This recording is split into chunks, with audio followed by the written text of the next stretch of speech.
Hey everyone, today we're reviewing the Loora app, an AI powered English tutor that promises 24/7 personalized speaking practice.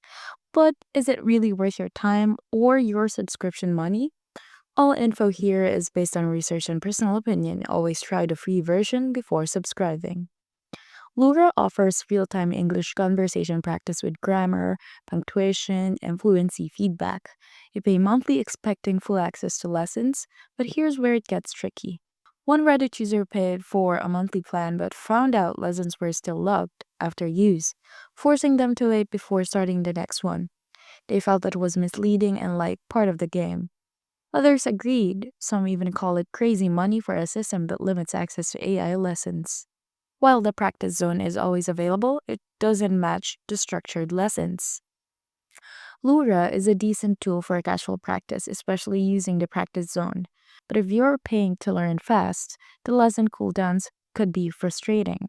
Try the free trial first and see if it fits your pace. Try Loora? Share your experience in the comments. Don't forget to like and subscribe for more honest app reviews. See you in the next one.